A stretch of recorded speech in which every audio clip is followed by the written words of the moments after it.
이 다리가 이렇게 아파. 거기가 지금 제일 안 좋으세요? 제일 안 좋아. 근데 이렇게? 서울대 의예과를 졸업하고 개업한 지 2년. 젊어도 너무 젊어 보이는 의사다. 과학고등학교를 2학년 때 조기 졸업하고 서울의대 최연소 졸업자가 된 이선미 의사다. 수만 나는 잘 놓더라고요. 아주 수만 나는 똑소리 나. 천재 진짜 천재요. 25이면 어쩌나 그 말이지. 진짜 공부를 너무 잘한 거예요. 응? 그렇게 할 수가 없어요.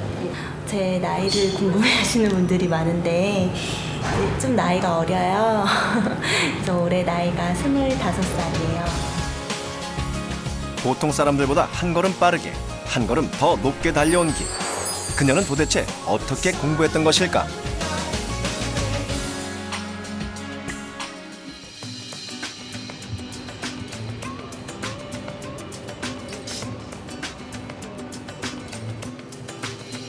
이선미 씨는 보통의 의대생처럼 인턴 레지던트 과정을 밟지 않았다. 졸업 후 바로 개업해 환자들을 돌보고 있다. 그 덕분에 우리나라 최연소 개원이라는 타이틀이 하나 더 붙었다. 이쪽 다리 한번 올려보세요. 이렇게 하는 힘은 있네요. 이건 힘이 있는데 이 턱시어리로 계단 올리고 내리고 이런 게 힘드신 거죠? 이선미 씨를 찾는 환자의 대부분은 할아버지 할머니. 그리고 무릎이 아프거나 그런 건 없으시고요? 예, 근데 이제 결과는 허리와 무릎에 통증을 호소하는 환자가 많다. 치료를 해도 금세 낫지 않는 만성 질환자들이다. 저희 병원에는 주로 이제 무릎이나 허리가 아프신 할머님, 할아버님들이 많이 오세요. 뭐 관절염 환자라든지 디스크 환자분들 같은 경우에 아주 심하지 않은 경우에는 수술 없이도 치료하고 있습니다. 네. 안녕하세요. 어머니 오늘 왜 이렇게 곱게 하고 오셨어? 어떠세요 요새는? 좀 덜 아파요, 요새는. 좀 덜 아파요? 네, 많이 덜 아파. 여기 이렇게 당기던 것도 이제 좀 덜 아파. 그리고 그래도 어머니 제일 아프신 데는 허리랑 무릎이 제일 많이 아프신 그렇지, 거죠? 여기가 제일 많이 아프지. 특히 무릎, 이쪽 무릎으로만. 나이 든 할머니와의 대화가 스스럼 없이 편안하다. 곱게하고 너무 예뻐. 이거 사신 건가 봐, 새로 옷을. 근데 오늘 제일 예쁘게 입고 오셨어, 어머니가. 제일 예뻐, 오늘 오신 환자분들 중에. 친근하게 잘한다고 이렇게 친절하게 어렵지 않게 편안하게. 처음에 들어오시면 의사 선생님이 너무 젊고 어리시다고 좀 놀라하시는 분들도 계세요. 그래서 혹시 원장님 어디 계시냐고 물어보시는 분들도 간혹 있었는데요. 이게 지금은 환자분들 오래 조금 보다 보니까 손녀딸 같이 이제 생각해 주시고 이렇게 또 그렇게 친근하게 대해 주시는 거 보면 꼭 나이가 중요한 건 아닌 것 같아요. 이선미 씨는 중학교 때 이미 의사가 되겠다는 목표를 세웠다. 과학고등학교를 진학한 뒤에도 목표는 바뀌지 않았다. 하루에 수학을 6시간씩 공부하면서도 좀 더 완벽하게, 좀 더 철저해지려 노력했다. 행여 성적이 떨어져 의대를 가지 못할까 불안해한 적도 있었다. 내가 하고 싶은 일 하면서 의사의 길을 가고 싶었던 게 제 꿈이었고요. 그런 꿈을 위해서 사실 저도 힘들었던 때가 있었거든요. 좀 많이 지치고 힘들고 좀 해도 안 되는 것 같고 그런 슬럼프기가 있었는데 그럴 때마다 제 꿈이 뭔지 다시 한번 되새기고 많이 참고 이겨냈던 것 같아요. 그래서 더 자기 꿈에 대해서 자기의 목표의식을 갖는 게 되게 중요한 것 같아요. 공부하는 데 있어서요.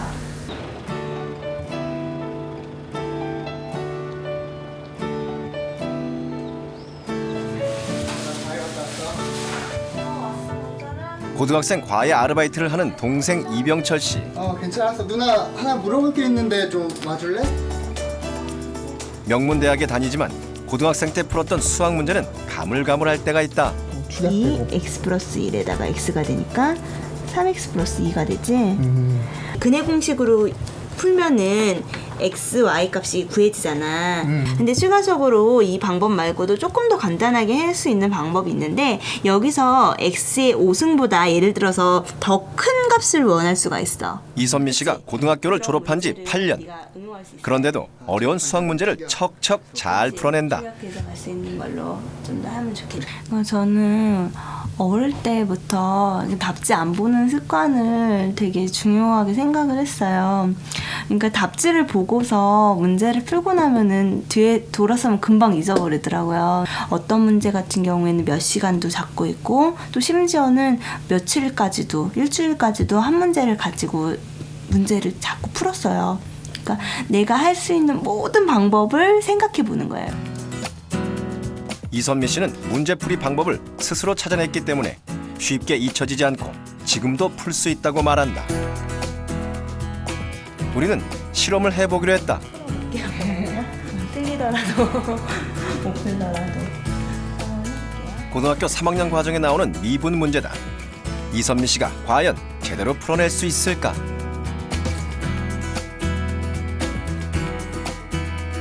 사실 난이도가 높은 이런 수학 문제는 대학은 물론 일상생활에서 만날 기회가 없다. 이선미 씨는 잠시의 망설임도 없이 문제를 풀어나갔다. 5분도 채 걸리지 않았다. 중간에 F-0을 구하고 나서 이 미분의 정의를 이용해서 푼 방식이고요. 근데 이 풀면서 생각이 들었는데 이렇게까지 복잡하게 안 해도 양변을 그냥 미분해 버려도 푸는 방법이 있을 것 같아요. 지금 문제에서 F-0을 구하고 있는데 우리가 나온 식에서 F-가 들어갈 건 얘랑 얘잖아요. 근데 그 중에서 F2도 이용을 해야 되니까 X에 0, Y는 2를 대입. 문제를 어떻게 풀었는지 직접 설명해준다. 그녀는 이 짧은 시간에 두 가지 방법을 찾아냈다. 4는 F-0에다가 2를 곱한 값이니까 F-0이 2가 되는 거죠. 다행히 제가 조금 어려워 보였는데 문제를 풀어보니까 다행히 답이 9에는 졌어요. 그리고 또 이렇게 2번 풀어보니까 답이 똑같이 나왔거든요. 그러니까 검토 역할도 된 거잖아요. 이 문제는 보통 미분계수의 정의를 이용해서 풀게 된다. 각종 참고서나 해답지에서 제시한 방법이다. 풀이 방법이 길고 다소 복잡해진다. 그런데 이선미 씨는 변수인 X와 상수인 Y, 양변을 미분해버렸다. 여러 가지 방법으로 풀다 보면 아무래도 좀 시간이 많이 걸리고 조금 이게 좀 번거로운 단점은 있죠. 근데 그렇게 연습을 하다 보면은 나중에 실전에서 응용된 문제가 나왔을 때 두렵지가 않아요. 그리고 그렇게 푼 문제는 완전히 제게 되는 거예요. 오랜 시간을 투자해서 여러 가지 방법으로 고민해본 문제는 잊혀지지가 않아요. 그래서 완전히 제 문제가 되기 때문에 좋죠. 그렇다면 이 문제는 어떻게 풀까? 이선미 씨에게 또 하나의 문제를 제시했다. 그녀가 제시한 것은 두 가지 방식. 역행렬을 구하는 공식을 이용하는 방법과 케일리 해밀턴의 정리를 이용하는 방법. 풀어도 다 제가 풀 수 있는 거 아니었죠. 그러다 조금씩 모르는 문제도 있었는데 고민을 해도 안 될 때는 주변에 이제 친구들한테 같이 한번 토론을 해보거나 아니면 이제 선생님한테 여쭤보거나 그래도 그것도 안 될 때는 이제 슬쩍 해답을 보죠. 근데 그렇게 이제 물어보거나 이렇게 해답을 보고 조금 힌트를 얻어서 푼 문제는 그래서 제가 고민해서 답까지 얻은 문제보다는 제게 덜 된 것 같아서 항상 그런 것들은 스크랩을 해놨어요. 이선미 씨는 그때 스크랩북을 아직도 갖고 있다고 했다. 답이 맞았는가 틀렸는가 그게 중요한 것이 아니다.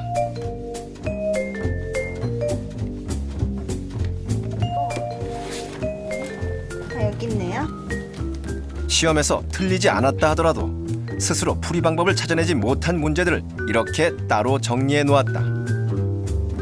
스스로 알아내지 못했다면 언제든 틀릴 가능성이 높다. 그러니까 도형에서 뭐 증명하고 이런 거였던 것 같아요. 증명하는 문제였던 것 같아요.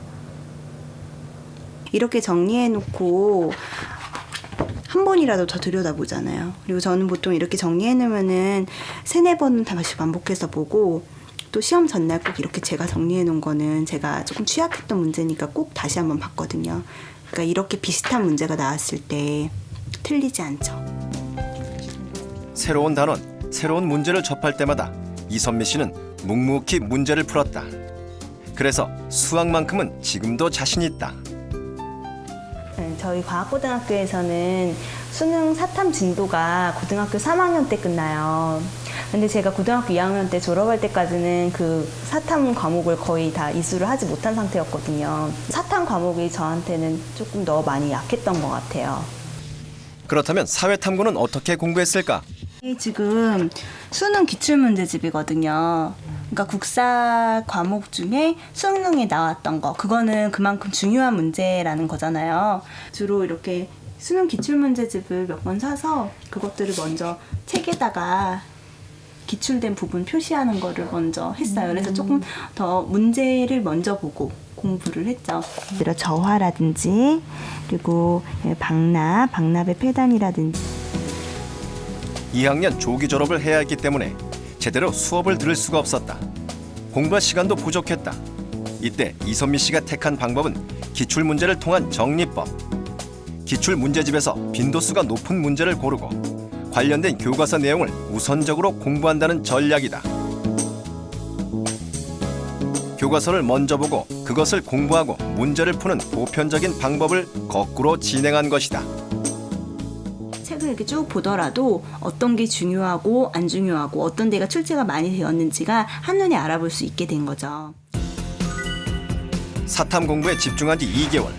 교과서에는 기출문제 빈도수를 중심으로 한 정리가 끝나 있었다. 이렇게 해놓으면은 시험 전에 내 책만 한 것만 가지고 있어도 누구도 부럽지가 않은 거예요. 내 책에는 내가 모르는 것 모든 게 표시되어 있고 중요한 게 다 표시되어 있으니까 내 책 하나만 보면은 그 시험 전날 정리가 잘 되죠. 이선미 씨 아버지가 보여줄 게 있다며 뭔가를 꺼내오신다.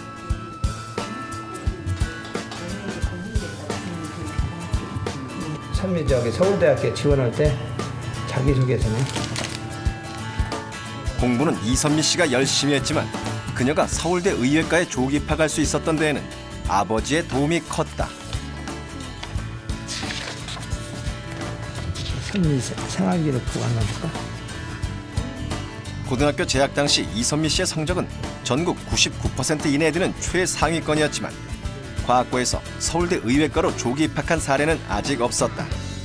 이선미 씨는 아버지의 도움으로 그 첫 번째 경우가 되었다. 입시 전형에 도움이 될 것 같아서 이제 신문 기사, 신문 스크랩, 모의고사 봤던 거, 또 경시대회 같은 데서 상 타갔던 거 이런 거를 스크랩으로 못 해는 거예요. 각종 입시 자료를 모아 서울대 문의를 하고 결국 입학 사정을 받을 수 있게 한 것이다. 서울대 의예과 최연소 졸업이라는 영예는 딸과 아버지의 합작품이었다. 이렇게 항상 뒤에서 지원하는 아버지가 선미 씨는 늘 감사하다.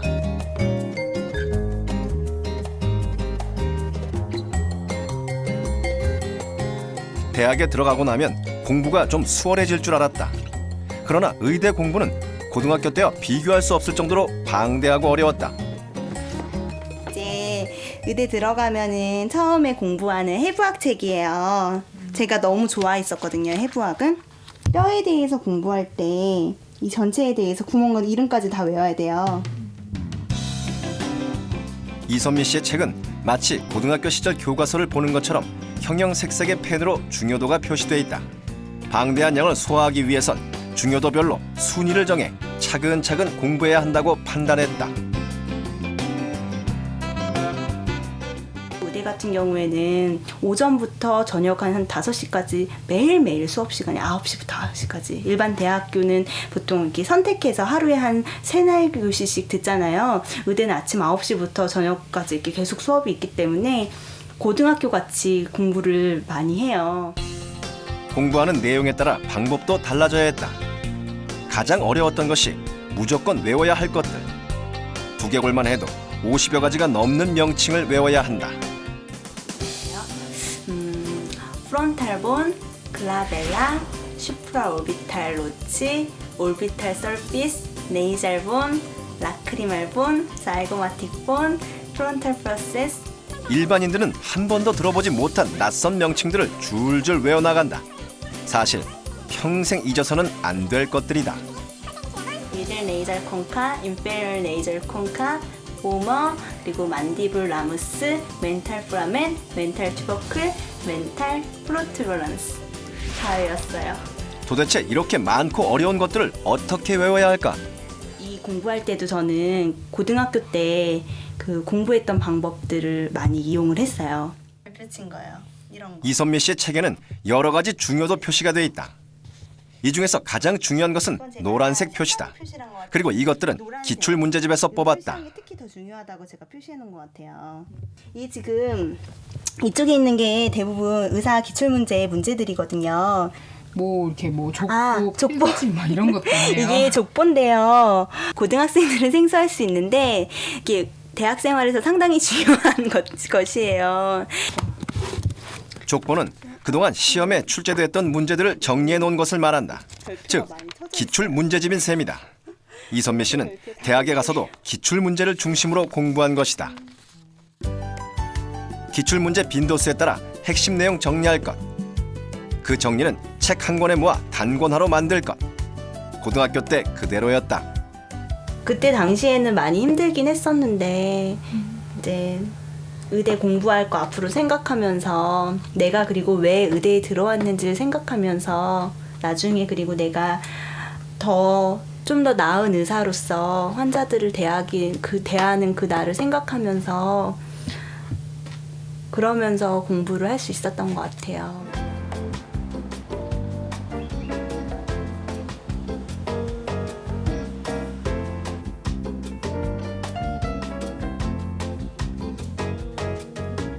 이선미 씨는 아침 7시면 어김없이 일어난다.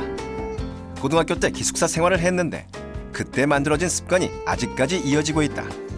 늦잠 자는 일이 거의 없다.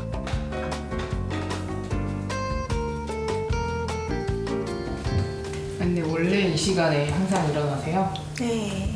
대부분은 거의 한 7시 정도에 일어나서 고등학생 때는 학교에서 아침에 구보라고 같이 운동을 했기 때문에 6시 반에 항상 기상을 했었어요. 이제 아침에 운동을 하게 되면은 조금 더 흐트러진 마음도 조금 더 균형이 잡히고요. 전날 늦게까지 좀 놀지 않게 되죠. 조금 더 규칙적으로. 오전 7시 기상. 매일 최소 6시간은 자야 한다는 규칙적인 수면 시간 관리. 이선미의 또 다른 공부 비법들이다. 그리고 또 한 가지, 체력 관리를 위한 규칙적인 운동.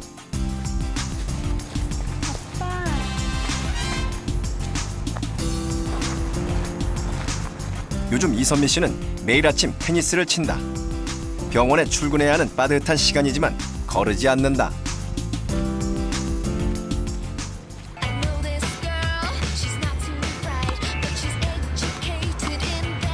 고등학생 때는 대학에만 가면 힘든 공부가 끝나는 줄 알았다. 그러나 의대 공부는 수능 준비하는 차원이 달랐다. 고3 수험생과 같은 스트레스와 공부 양이 6년간 쫓아다녔다. 이때 체력 관리야말로 제1의 공부 비법임을 깨달았다. 네, 오히려 이렇게 운동하고 나면은 잠도 잘 잘 수 있고 또 숙면 취하고 나면 오히려 공부도 잘 되고 해서 저는 꼭 공부하는 학생들한테는 운동을 꼭 추천하고 싶어요. 그래서 특히 아침에 이렇게 운동하고 나면은 아침에 일어나기 싫어도 규칙적으로 일어나서 운동하고 또 씻고 출근하고 이러면은 하루가 더 상쾌해지고 또 부지런해지고 또 오후에 공부할 때도 집중도 잘 되고 해서 꾸준히 이렇게 운동을 하고 있어요.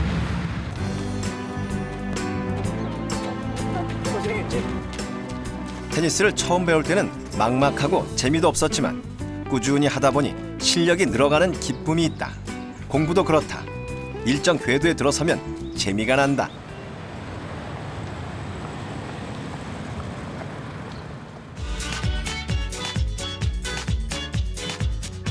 이선미 씨의 출근 준비 시간.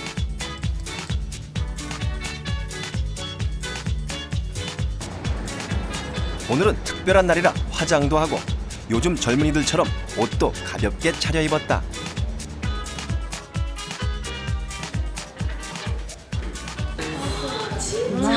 왜 5층으로 내려와? 좀 6층. 매일 정장 차림만 보고 그러시다가 진짜 애때 보이고 너무 이쁘세요. 국내 최연소 개원의 이선미 씨는 요즘 또 하나의 목표가 있다. 지난해 이선미 씨는 로스쿨에 입학했다. 우리나라 로스쿨 사상 첫 번째 입학생을 뽑는 일이었기 때문에 경쟁률도 높았고 무엇보다 병원을 하면서 새로운 입시를 준비한다는 게 쉽지만은 않았다. 그러나 이선미 씨는 그 과정을 무사히 치러냈다. 의료 지식을 갖춘 법조인, 그것이 새로운 목표다. 저도 의대 들어가기까지 과정도 쉽지 않았고, 그리고 또 의대 가서 공부 6년 하는 것도 좀 어려운 시기도 많았고, 그래서 막상 이렇게 의대 졸업하고 의사가 돼서 이렇게 지금은 병원에서 원장도 하고 있잖아요. 환자도 보고 있고. 그래서 어떻게 보면은 지금 삶이 되게 안정되고 남들이 보기에도 좀 되게 좋아 보이고 그 정도면 됐지 않느냐 이렇게 말씀하시는 분들도 많으세요. 근데 지금 저는 뭔가 제가 사회에서 저만이 할 수 있는 일, 그러니까 제가 지금보다 조금 더 노력하고 조금 더 공부해서 사회에서 정말로 필요한 사람이 되고 싶어요. 그래서 지금 계속 도전하고 앞으로도 아마 계속 도전할 것 같아요.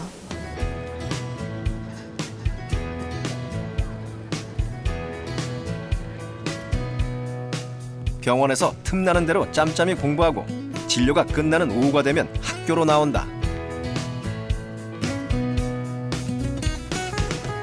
도서관은 가장 집중이 잘 되는 곳이다. 옆에서 누군가 열심히 공부하는 이가 있으면 그에 난 경쟁 심리가 발동하곤 하기 때문이다. 법학 공부는 하면 할수록 의학 공부와는 또 다른 어려움이 있다. 법학은 넓게 보기도 하지만 무엇보다 깊게 공부해야 한다. 스스로 찾아서 공부해야 할 것들이 많다. 저녁 먹을 새도 없다. 의사로서 일도 해야 하기 때문에 그녀에겐 공부할 시간이 별로 없다. 법학이라는 학문 자체가 상당히 방대하고 또 그만큼 공부하는데 많은 시간을 써야 되는 것 같아요. 그래서 그 공부하려면은 시간 투자를 많이 해야 되는데 상대적으로 제가 지금 이제 일도 병행하고 있고 하기 때문에 적거든요. 공부할 수 있는 시간이. 그래서 좀 짜투리 시간 같은 거 사이사이 남는 시간을 주로 많이 이용해서 공부를 하고 있어요. 이동하는 시간, 식사 시간, 휴식 시간을 계산해 공부 시간을 늘리는 것. 이것도 고등학교 때 익힌 방법이다. 자정이 되자 그만 공부를 끝냈다. 더 하고 싶어도 내일을 위해 책을 덮는다. 규칙적인 생활이 하루의 반짝 공부보다 훨씬 중요하다. 엄마다.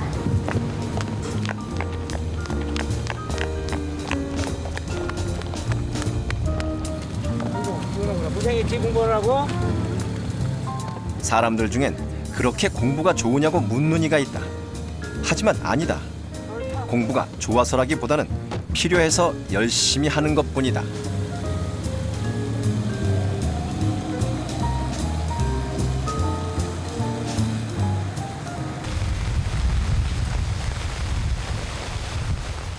가끔 시간이 날 때면 이선미 씨는 이곳을 찾는다. 난 동생이래, 동생. 제일 동생이셔요? 근데 우리 어머니가 제일 백발이네? 머리가 제일 예쁘시네, 색깔이. 하얗게 지셨네. 의사가 되고자 했을 때 자신과 약속했다. 의술을 통해 사회와 이웃에 봉사하겠다고. 지금 그 약속을 지키는 중이다. 저도 고등학생 때 생각하면은 미래의 10년 후의 나를 생각하면서 많이 힘들고 지칠 때 참고 그리고 또 한 번 일어서려고 노력했던 그 시간들이 좀 약간 눈물겨운 그런 시간들이 생각이 나요. 지금 공부하는 게 많이 힘들더라도 10년 후에 멋진 사회인이 되어 있을 내 모습을 생각하면서 그리고 그때 나의 10년 전을 되돌이켜 봤을 때 후회가 없도록 그렇게 힘들더라도 참고 노력하시면 정말 좋은 결과 있을 거라고 생각해요. 의사가 되겠다고 마음을 먹으니 수학 공부를 열심히 하게 됐고 열심히 하다 보니 수학을 잘하게 됐다. 그리고 지금은 다시 법조인이 되려는 목표를 세웠다. 목표가 있으니 해야 할 일이 보인다. 새록새록 뜨거운 열정이 끓는다. 공부가 재밌다.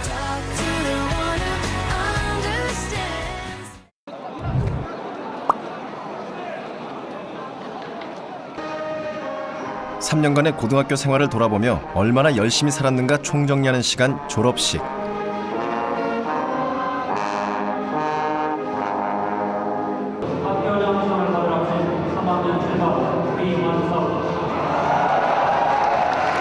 광주광역시 동성고등학교의 히어로는 위원석.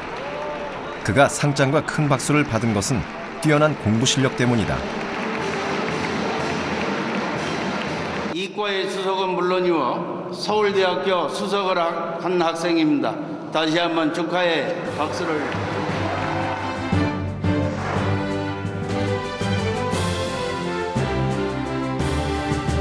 이렇게 말하면 좀 그렇지만 7시간은 잤을 것 같은데요. 열심히 안 하는 것 같은데 자기 스스로는 굉장히 하는.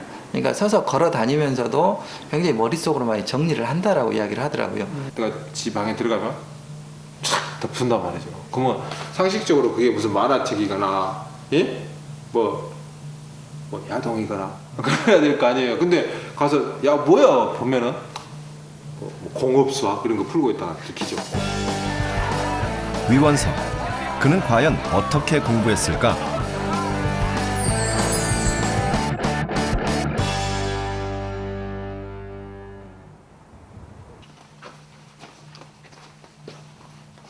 여기가 제 방이에요.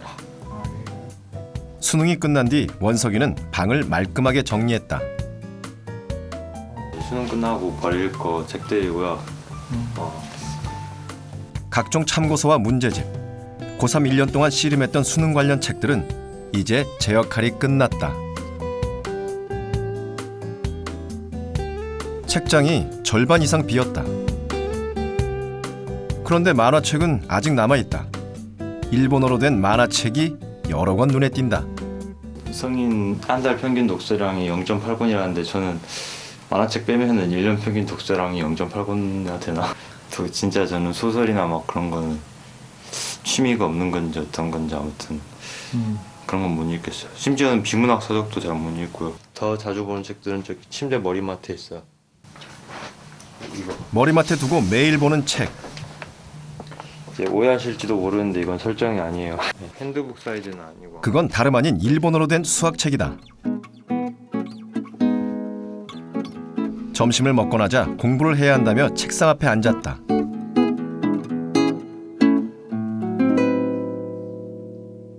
이런 상태로 과연 공부가 될까? 피곤해요? 네. 피곤해? 한동안 계속 딴짓만 한다.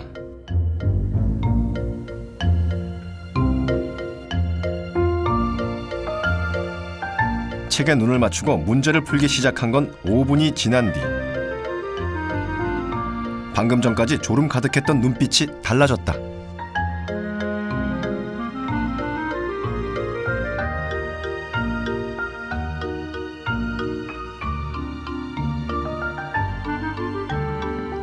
물리책을 보며 공식을 유도해보는 중이다. 어떤 순간에 실제 궤도 C의 한 점에서 그거에 대응하는 가상적인 궤도 C 바에 위의 한 점에 결과를 유도할 수 있는데 원석이는 유창한 일본어 실력으로 일본 대학 교재를 공부한다. 할 수 있을지 모르겠는데 그러니까 복소수 이제 복소 해석한 책이고요. 이건 이제 물역학 연습이에요. 물리.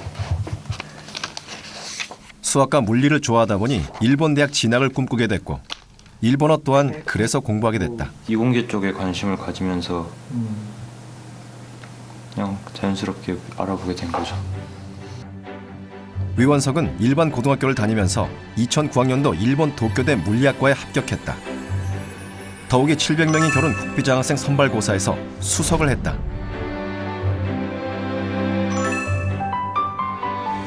이뿐만이 아니다.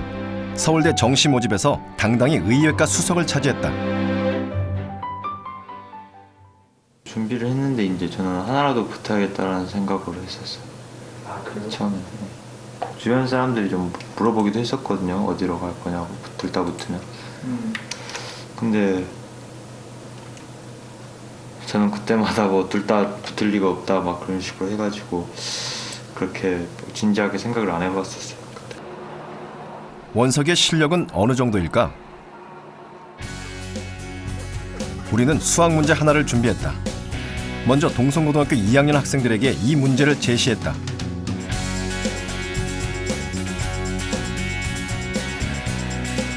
(1984학년도) 일본 도쿄대 입학시험에 출제됐던 문제. 공간 도형에 대해 얼마나 알고 있는지 테스트하는 내용이다.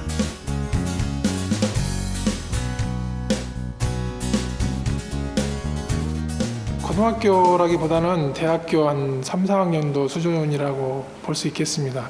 그리고 유형 자체가 아까도 말씀드린 것처럼 좀 다르기 때문에 지금 애들은 조금 힘들어할 것 같습니다. 주어진 시간은 20분. 풀이가 시작됐다.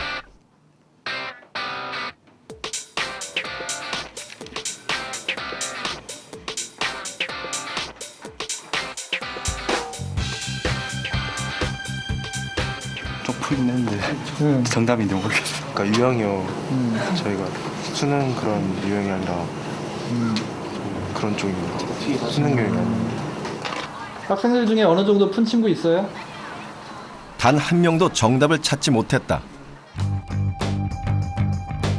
원석이에게 똑같은 문제를 제시했다. 풀이 방법을 찾아내는 데 걸린 시간은 고작 2분. 이 변환의 핵이 어차피 1차원이 있으니까 속박 조건을 2개를 만들어주면은 이제 그 상이 1차원이 되거든요.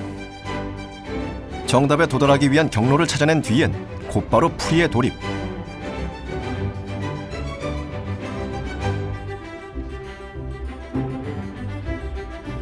잠시 후 연습장엔 질서정연하게 풀이 과정이 기록됐다.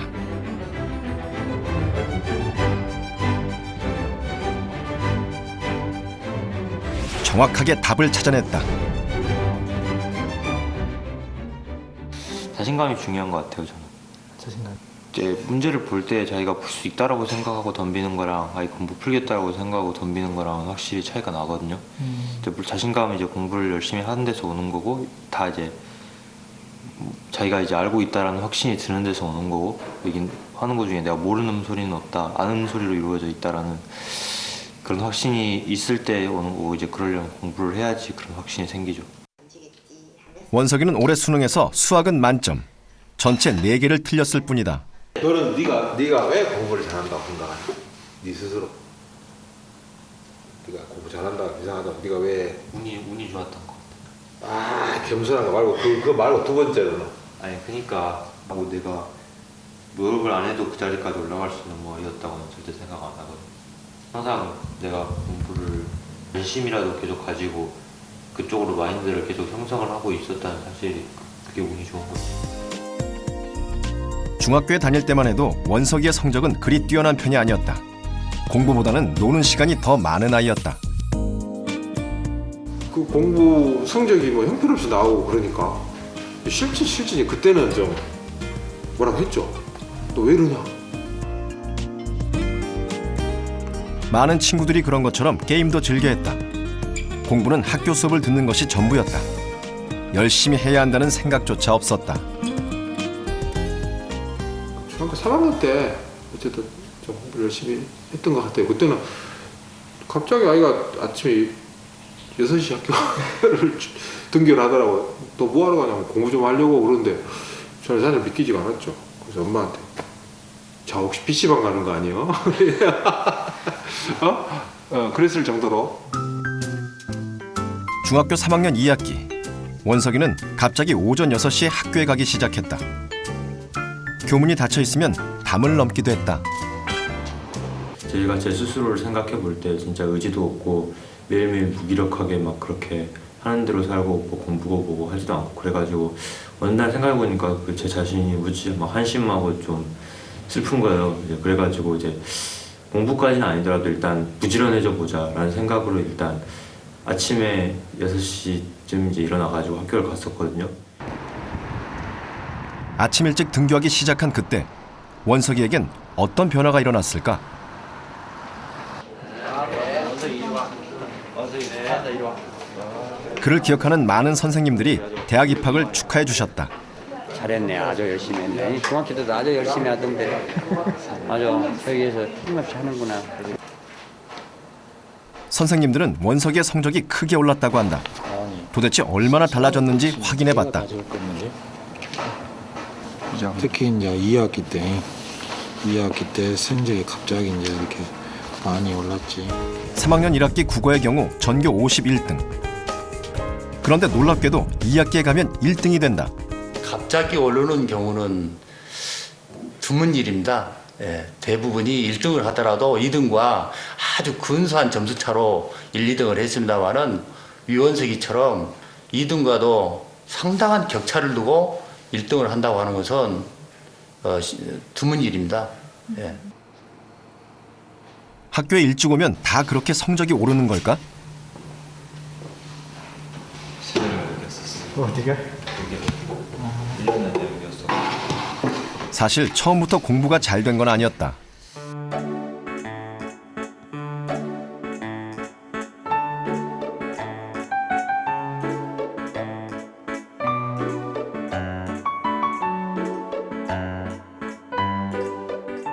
공부할 때는 했었지만 이제 음료수 뽑아서 마시거나 아니면 그냥 책상 위에 누워서 자거나 이제 심심하잖아요. 그러다 보면 이제 교실 앞에 가서 물론 컴퓨터를 할 때도 있고 뭐 딴 걸 할 때도 있지만 또 공부를 할 때도 있었죠.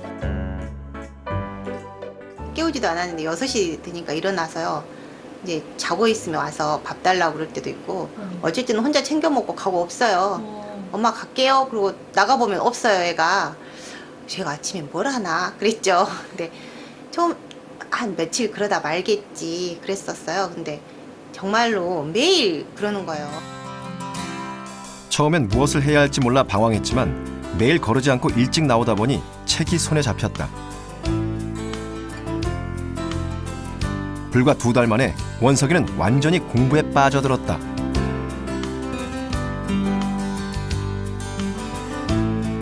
제가 책상에 꼭 오래 앉아있는 스타일은 아니거든요. 근데 이제 제가 그렇게 하다 보니까 막 모든 시간을 아깝게 생각을 하다 보니까 이제 어디 갈 때 예를 들면 뭐 화장실에 간다거나 그럴 때도 꼭 책을 안 들고 가면은 괜히 불안하고 아무것도 안 하고 있으니까 그렇게 된 거예요. 그래가지고 이제 꼭 책상에 오래 있지 않더라도 이제 여기저기 움직이더라도 그 시간 동안 계속 공부에 몰입을 할 수 있으니까 그런 점에서 확실히 그때 제 자신이 바뀌었구나 하는 걸 느꼈어요.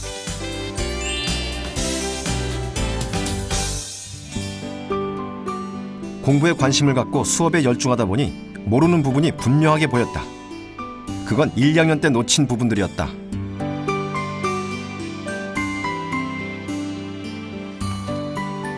그냥 이제 공부를 해야겠다는 생각이 드니까 딱 주변에 집히는 게 교과 공부였거든요. 그때는 이제 그래가지고 제가 1, 2학년 때 수업을 잘 안 들어가지고 그때 모르는 게 많으니까 특히 사회나 국사 같은 거는 1, 2학년 거를 보면서 계속 정리를 했어요. 1, 2학년 과정을 다시 공부했다고 하는데 아마 기본적인 개념을 다시 복습했겠죠. 그 개념만 알면은 3학년 과정 선생님께서 설명해 준 내용들을 잘 들으면은 얼마든지 따라갈 수 있다고 봅니다. 교과서를 보고 그 내용을 다 외울 필요가 있는 게 아니라 예를 들면 역사 뭐 2학년 때 세계사를 본다 그러면 그 흐름이라도 좀 알아두고 이런 이름이 나오면 얘는 뭐 하는 애인지 아니면 뭐 여기는 뭐 하는 데인지 어느 지방에 있는 데인지 그런 어느 상식 선에서 그 정도로 쌓아놓는 게 그게 좀 사소한 일 같지만 저는 매우 중요한 것 같아요.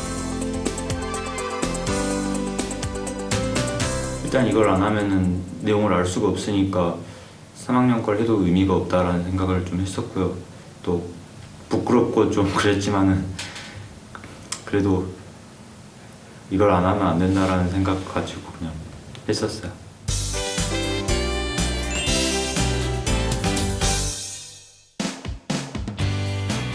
(6개월) 뒤 고등학교에 진학한 위원석의 성적은 일취월장. 전국 0.01% 최상위권에 진입해 있었다. 3학년 처음 올라와서 모의고사를 봤는데 굉장히 잘 봤습니다. 450점 만점 시험에 448점을 맞았거든요. 고3 첫 번째 모의고사. 광주 지역 1등이었다. 이제 국어에서 언어 영역에서 한 문제를 틀렸습니다. 근데 그 언어 영역 한 문제 때문에 또 평소에 언어가 부족하다라고 항상 생각을 해왔던 학생이기에 언어를 좀 준비 좀 해라라고 이야기를 했는데 하고 있습니다라고 이야기를 하더라고요. 그러니까 나중에 알아보니까 한 문제집을 10권 정도를 사서 10권 정도 산 것을 불과 한 2주 정도에 다 풀었다라는 이야기를 하더라고요. 그만큼 뭔가에 한번 빠지면 굉장히 깊이 빠지고 열정을 다하는 그런 모습이 원석이를 있게 하지 않았나 생각합니다. 외워야 할 것은 외우고 개념 파악도 끝난 원석이가 부족한 1%를 메우기 위해 택한 방법은 최대한 많은 문제를 풀어보는 것.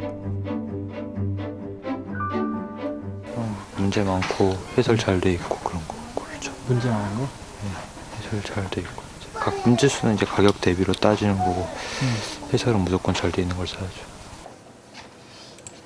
그런데 문제를 많이 풀다 보니 조금씩 유형이 다르다는 걸 발견했다. 이거는 이제 이거랑 이거는 이제 처음에 시작할 때 좀 개념이 부족했을 때 떠줬던 거.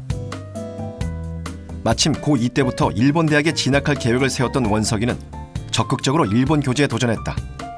유형이 다른 문제들, 그것은 새로운 경험이었다.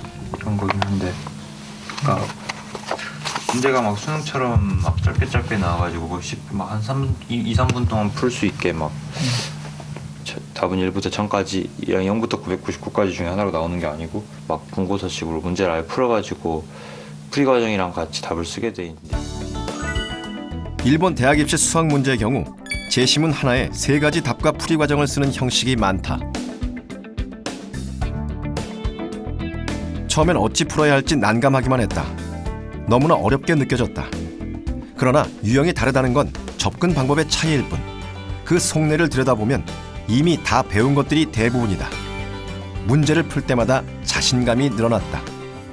아무래도 일본 문제는 이제 푸는데 시간이나 노력이 많이 들고 또 푸는 과정이 좀 복잡하거든요. 이제 그런 걸 많이 풀다 보면은 이제 하드 트레이닝을 하는 거죠. 작년 수능도 그랬었고 어려운 문제들이 많이 나와가지고 좀 생각을 요하는 문제들이 많이 나왔었잖아요. 이제 그런 거 할 때 당황하지 않고 더 어려운 문제도 많이 풀어봤고 더 복잡한 문제도 많이 풀어봤으니까 그 정신 차리고 정확하게 푸는 길을 찾아가는 데 도움이 됐었던 것 같아요.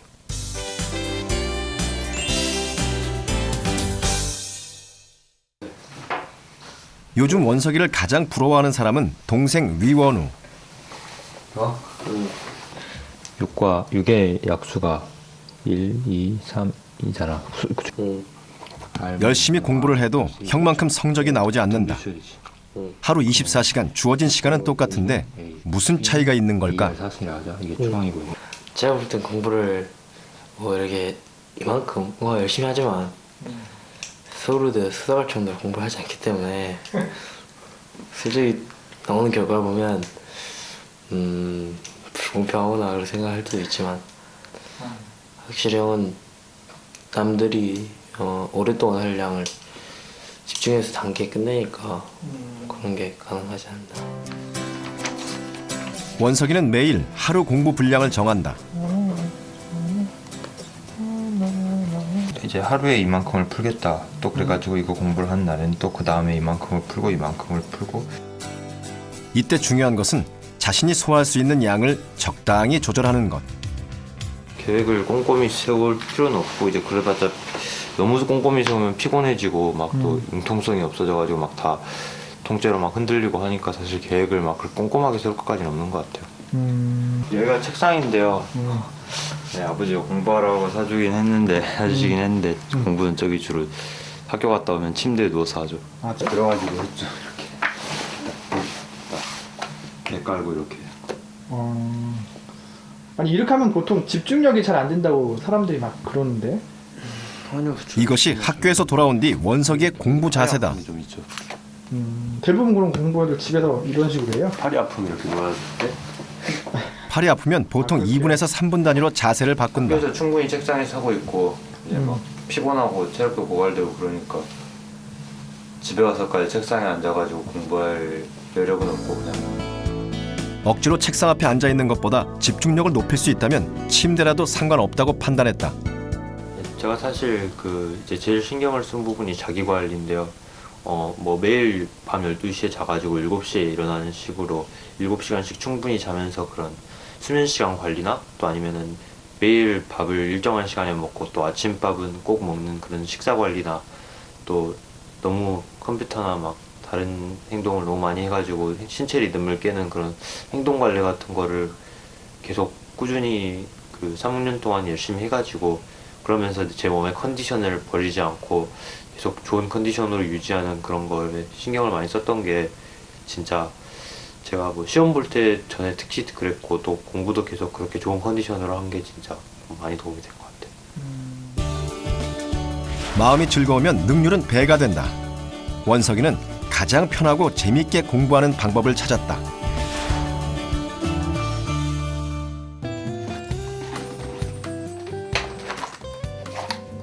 원석이가 부지런히 외출 준비를 했다.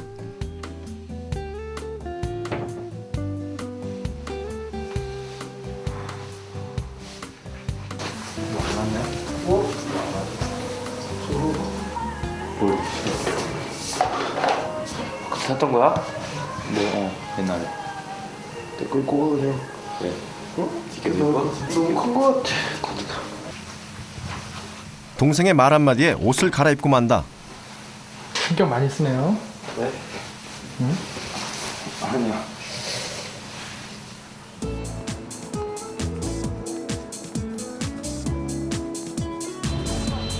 최대한 멋지게 차려입고 원석이가 찾아간 곳은 동네 작은 학원이었다. 조금 좀 저희들한테 수원이에요? 수원반에. 네. 수원반이요? 그 안에 중학교 1학년 무렵 다녔던 학원이다. 요즘 원석이는 일주일에 2번 이곳에서 후배들을 가르치고 있다. 그런 거 같아. 아까 나갔을 때는 통과 열심히 잘해. 네. 나가서 밥 좀 먹고. 저 이번 주까지밖에 못 나올 것 같아 아마. 그래야. 네. 다음 주부터 서울 나와서 그래? 잠깐 짬을 내 아르바이트를 하는 것이다. 그 정점이 있고 이 정점에서의 내분이라고 생각해도 되고 외분이라고 생각해도 되고 도쿄대도 국비장학금을 받게 됐고 서울대 의예과도 수석을 했기 때문에 등록금 걱정은 없다. 아르바이트를 하는 건 단순히 돈을 벌기 위해서가 아니다. 관마사가 있다고 해봐. 차근차근 신중하게 원석이는 문제풀이를 진행했다. 반지름 뭐야? 선생님 돼보니까 어때요? 아이들 가르치니까 어때요? 긴장되는데.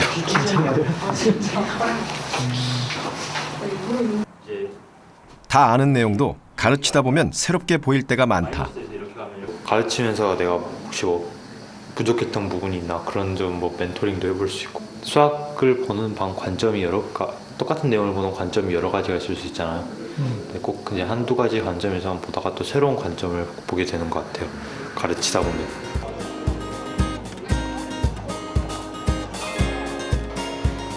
대학 입시를 준비할 때는 한 문제라도 더 풀고 보다 많이 외우기 위해 노력했다. 하지만 요즘은 한 가지라도 깊이 있게 알아야 된다는 걸 깨닫는다. 공부에 대해 더 욕심이 생긴다.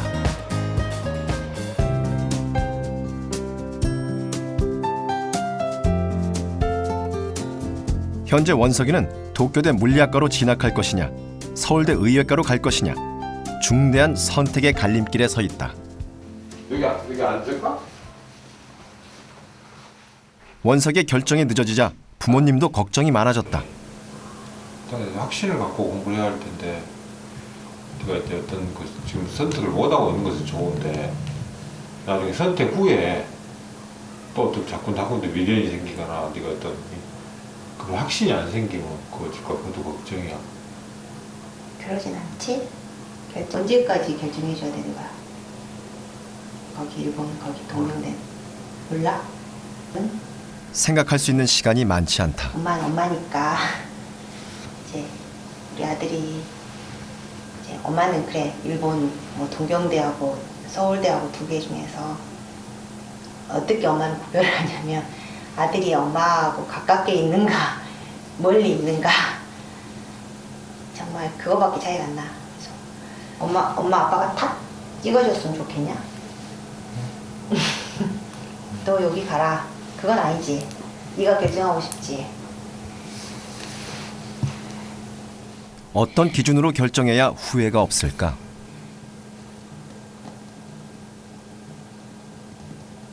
물론 둘 중에 하나를 얻어야 된다는 관점에서 볼 수 있지만 또 둘 중 하나를 버려야 된다는 관점에서 볼 수도 있잖아. 아예 다른 삶이잖아. 막 하나는 외국에 나가가지고 막 그 살다가 평생 외국에 살게 될 수도 있고 진짜 막 180도 달라질 거라는 건 아는데 어떤 선택을 하느냐에 따라서 그러니까 더 결정이 안 돼요. 고등학교 3년 동안 원석이가 지치지 않고 굴곡 없이 공부할 수 있었던 것은 스스로 선택한 것이었기 때문이다. 이 책이 뭐 서울대 가면 필요 없는 거 아닌가요? 필요 없겠죠. 전혀 필요 없겠죠. 근데 왜 사왔어요? 네. 동경대를 가려고 사온 건가? 좋아하는 거니까. 내가 가장 재미있게 할 수 있는 공부, 그것이 선택 기준이다. 사실 공부하는 요령도 중요하고 자기 머리가 얼마나 좋은지도 중요하고 선생님도 중요하죠. 하지만은 이제 가장 중요한 거는 자기가 어떻게 마음을 먹느냐에 달렸다고 생각해요. 공부는 누구도 대신해 줄 수 없는 나의 문제다. 공부는 혼자 하는 것이다. 누구도 대신해 줄 수 없는 자기 자신과의 싸움. 그러나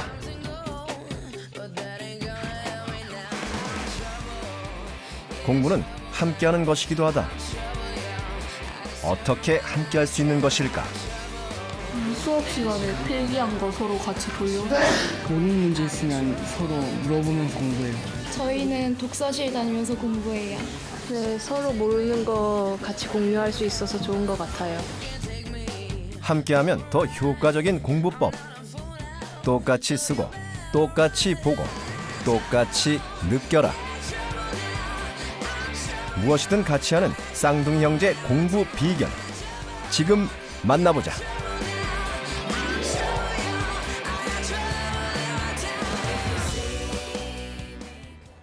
100여 가구가 옹기종기 모여 살아가는 경북 울진의 작은 마을. 산세 좋고 물 좋기로 소문난 이곳에 요즘 유명세를 떨치는 것이 또 하나 있다. 주인공은 바로 송지창, 송민창 형제. 머리부터 발끝까지 똑같은 두 사람은 일란성 쌍둥이다. 어려서부터 쌍둥이니까 같이 자라오다 보니까 그 옷도 비슷하고 신발도 비슷하고 취향도 비슷하고 그런 것 같아요. 또 그리고 저희는 초등학교, 중학교까지 다 같은 반 오고 고등학교도 같은 반, 거기에다가 이제는 서울대학교까지 같이 가게 됐어요. 2분 차이로 세상에 태어난 후 늘 함께였다는 두 사람. 오늘도 함께 외출을 한다. 마을에 공부할 공간이 없어 다른 마을에 있는 도서관까지 매일 버스를 타고 간다. 맞습니다.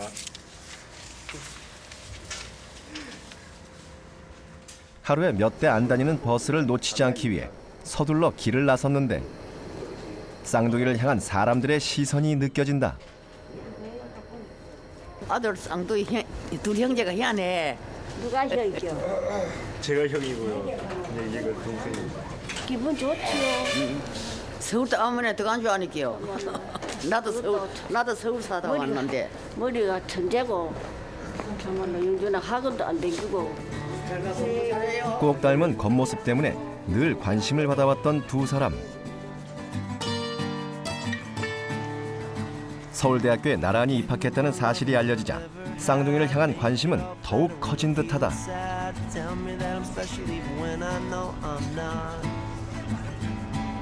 어릴 때는 서로 의지할 수 있어서 그게 좋긴 한데 같이 지나다닐 때마다 막 신기하게 여기시는 그런 관심은 좀 부담스러운 것 같아요. 그래도 그런 관심들도 다 좋고 감사하게 여기고 있어요.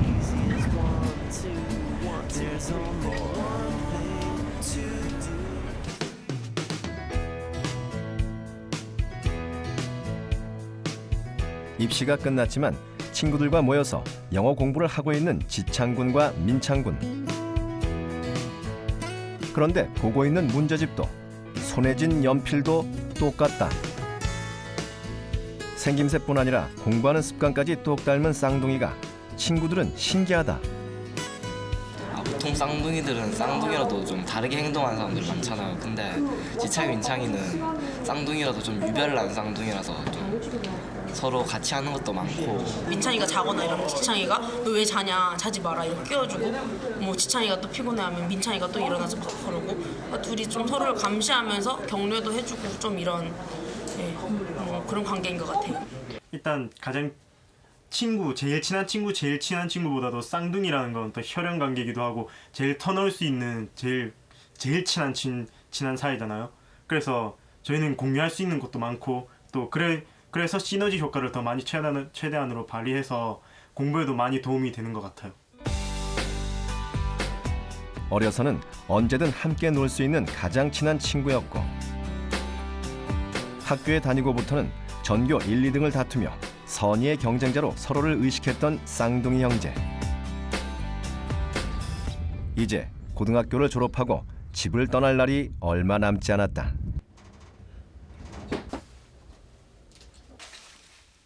그동안 받았던 상장을 꺼내보며 3년간의 고교 생활을 정리해보는 지창군과 민창군. 이때 네가 더 잘했었네. 이때도 네. 당연하다는 듯이. 야, 이때 내가 1등 했으니까 니보다 더 잘했었네. 좀 부문이 다른 것 같은데. 그게 그거지. 여기에 성적 우수상에 그 이름을 올리면 기분이 좋기는 한데 뭐 일단 저희도 막 누가 1등 했다 2등 하면 좀 신경 쓰이기는 해요. 근데 어차피 서로 잘 되면 좋은 거기 때문에 다 칭찬해주고 잘했다 하고 막 응원해주고 그렇죠. 겉모습만 똑같은 쌍둥이가 아니다. 하루 24시간 같이 움직이고 무엇이든 함께 기획하고 공부하는 별난 쌍둥이 형제. 그들의 특별한 공부법을 살펴보기 위해 지창군과 민창군의 하루를 들여다보자.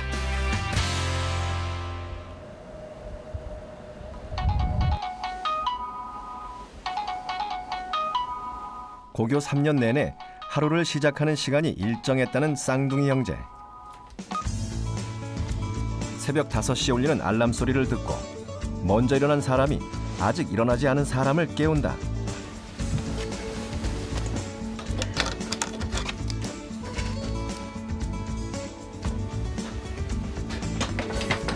일어나자마자 씻지도 않고 컴퓨터 앞에 앉는 지창군과 민창군. 같이 무엇을 하나 지켜봤더니 EBS 인터넷 강의를 고른다. 몇 강이지? 오늘 26강이네. 오늘 지금 이 시간에 EBS 인터넷 강의는 학원을 다니지 않는 쌍둥이에게 수업을 보충해주는 유일한 과외 공부이기도 하다. 해서 바로 이 공간의 성질이 바뀐답니다. 일단 아침에 들으면 일단 새벽이니까 조용하잖아요. 조용하면 또 잘 들리는 것 같기도 하고 또 아침에 하루 시작하기 전에 워밍업 비슷하게 그런 하는 편이라서 아침에 자주 들어요. 밤에는 별로 안 듣고. 이와 같은 형태로 철가루가 이렇게 매일 아침 함께 앉아 45분 동안 인터넷 강의를 시청한다. 인터넷 강의가 끝나자마자 또 다른 공부를 시작하는 지창군과 민창군. 몇 조? 122조. 122? 단순히 마주 앉아 공부하는 게 아니다. 아침 시간에는 주로 수학 문제를 푸는데 쌍둥이 형제는 문제집과 문제를 푸는 양도 똑같이 맞추어 공부한다. 일단 인강 듣고 나서 나머지 1시간 정도는 전날 한 거를 복습하는데 그 복습하는 범위가 다 일정하게 똑같아요. 그렇게 속도가 달라서 먼저 누가 다 풀면 그 애가 먼저 나간 애가 먼저 씻거나 뭐 밥을 먹고 그때 동안 아직 덜 푼 애는 그걸 빨리빨리 풀어서 그 시간을 맞추는 걸로 그런 식으로 보충하고 있어요. 화장실에서도 단어장을 보며 영어 단어를 외우는 민창군. 민창군이 먼저 외운 단어를 지창군도 똑같이 외운다. 어디고? 오늘 49에서 50 같은데 뭐 보통 뭐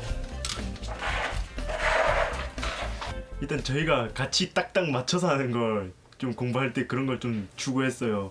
그래서 같이 하는 이유는 일단 같이 하면 또 그 모르는 것도 같이 물어볼 수 있고 그러니까 어려서부터 지금까지 계속 같이 해왔던 것 같아요.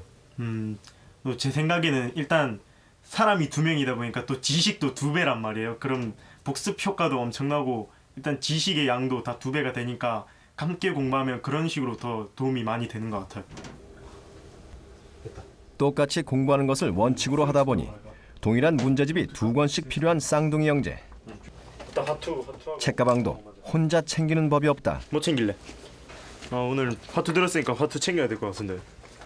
지우가 또 같이 있지? 지우가 있어. 연습장 챙겼나? 교과서를 다 챙긴 후 또 다른 가방을 꺼내는 민창군. 지창군도 자신의 가방을 꺼내 의논을 하며 같은 문제집을 챙긴다. 뭐 이것만 해도 뭐 충분할 것 같으니까 수학은 내일 하자. 그래 됐다. 그런데 문제집을 챙겨놓은 가방도 색깔만 다르지 모양은 똑같다. 일단 저희는 이걸 중학교 때부터 써왔어요. 그래서 이게 한 6년 정도 됐거든요. 6년 정도 돼서 일단 이걸로 해야 뭐 공부도 더 잘 되는 것 같고 계속 쭉 써왔으니까 뭐 노력이라고 해야 되나 그런 무형의 산물들이 다 묻어 있는 거죠. 낡은 가방 속엔 지창군과 민창군이 성실하게 공부해온 시간이 담겨 있다.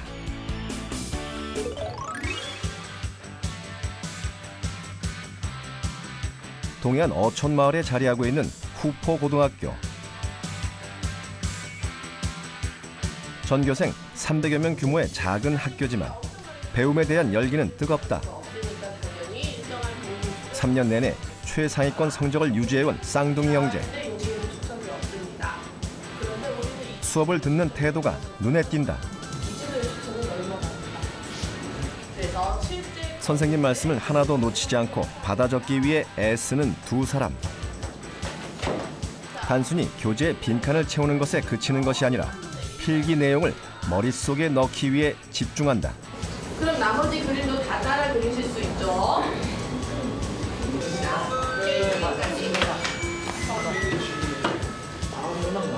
쉬는 시간에도 자리를 뜨지 않는 쌍둥이 형제.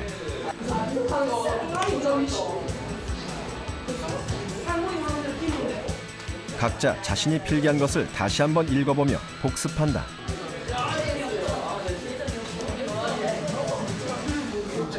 필기 좀 보자. 빠진 거 있나 좀 보게. 같은 수업을 들어도 필기 내용은 조금씩 다르다.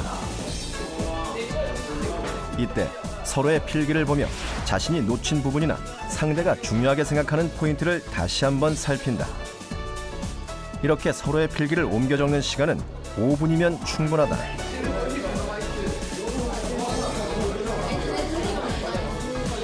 학원을 다니는 학생들은 학원을 다니면서 부족했던 부분을 채울 수 있겠지만 저희는 학원을 다니지 않으니까 노트 필기라도 열심히 하자 이런 생각으로 그걸 열심히 하려고 했죠. 네, 그리고 또 시험 문제는 다 선생님 말씀한 거에서 다 나오기 때문에 필기를 열심히 하려고 했죠. 그래서 저는 필기가 전부라고 생각했어요. 각자 다른 색깔의 펜으로 수업 내용을 필기한 2사람.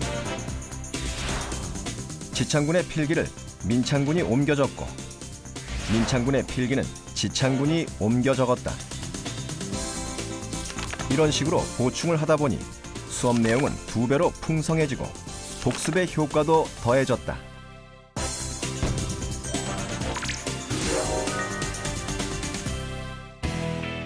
학교 자습실에서도 마주보고 공부하는 형제. 오늘 뭐부터 할래?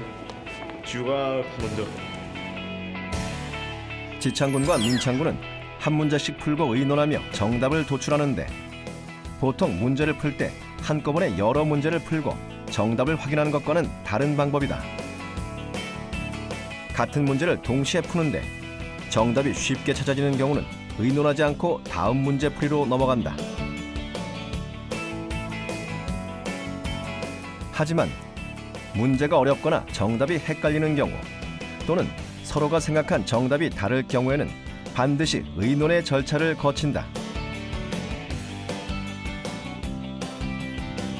몇 분 했어? 그래 5분 했는데 3번이지.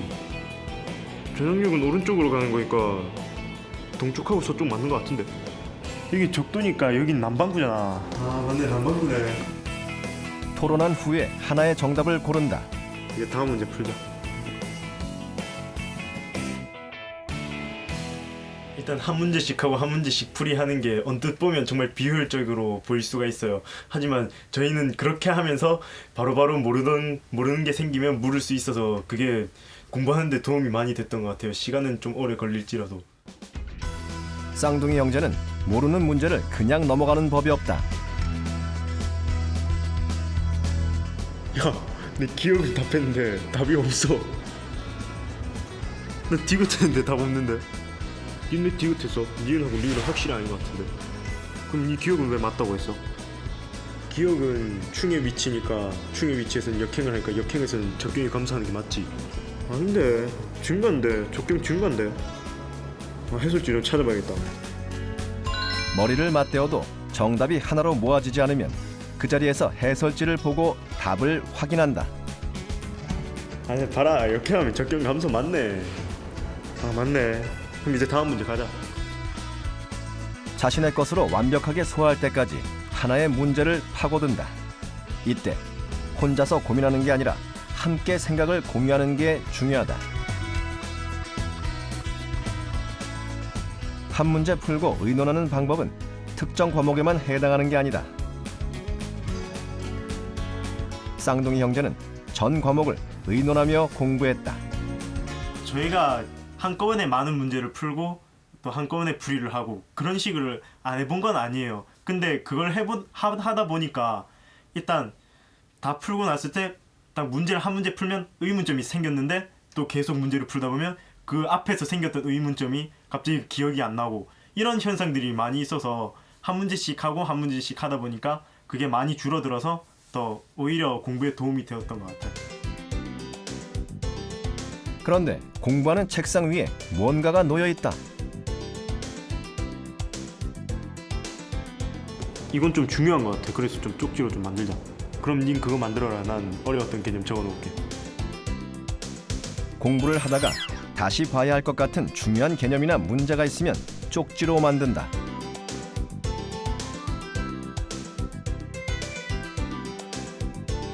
각자 만든 쪽지를 서로가 공유할 수 있도록 고안해낸 것이 바로 이 쪽지 상자다. 아, 이건 저희가 쪽지를 만들었을 때 넣어놓는 쪽지통인데요. 이건 쪽지 만들고 한번 보고 바로 버리면 아까우니까 과목별로 만들어 놓고 이제 보고 싶을 때 아주 짧은 시간에 만들어 놓고 보는 편이에요. 쪽지를 만들 때는 과목별로 규칙을 정해놓았다. 과학 과목의 경우 개념 위주로 내용을 정리하고, 수학의 경우 풀이가 어려운 높은 배점의 문제를 주로 적었다.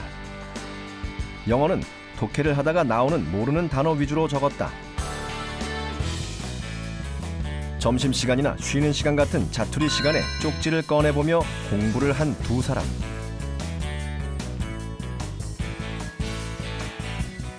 각자 쪽지를 읽는 것으로 공부가 끝나는 게 아니다. 쪽지를 교환해서 그 내용을 공유한다.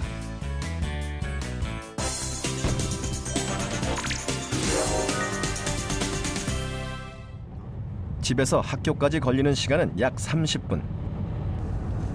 등하교를 하며 이동할 때에도 쌍둥이 형제는 손에서 책을 놓지 않는다.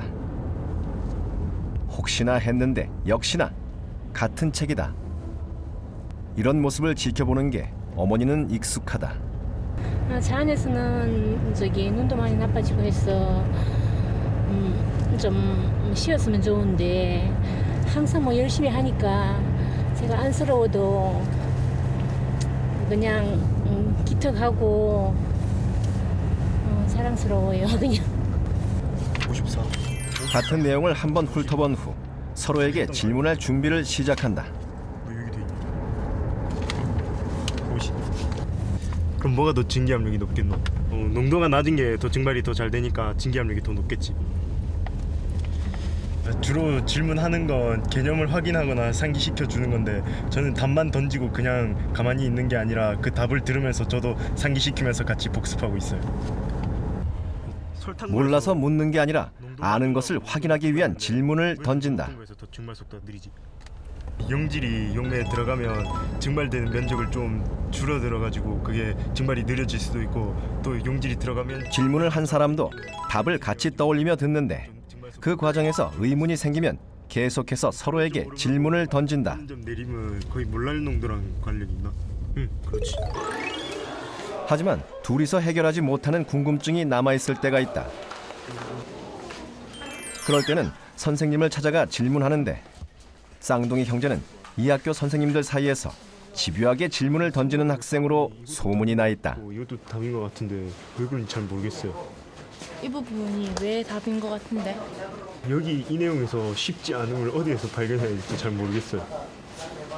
등하등선해버렸다. 확실히 이해하게 될 때까지 꼬리에 꼬리를 물고 질문을 던진다는 쌍둥이 형제. 그러니까 앞선 사람이 있다 하더라도 자기 자신은 어느 방향으로 질문을 할 때에도 둘이 항상 함께 오는 이유가 있다. 만약에 혼자 갔다면 자기가 놓치는 부분이 있어서 나머지 한 명한테 가르쳐 줄 때 그 문제가 좀 있을 수도 있는데 함께 둘이서 가면 또 듣는 것도 2명이니까 뭐 지식도 2배니까 더 많이 도움이 되죠.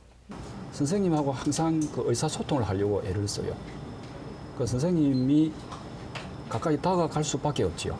그 얘들은 1학년 때부터 가르쳐 왔는데 한 번도 나태하거나 좀 안다고 해서 좀 교만하거나 그런 면을 보지를 못했어요. 그 수업 시간에 수업을 듣는 태도는 매우 훌륭합니다. 가르치는 선생님을 하여금 쏙 빠지게 하는 그런 아이예요.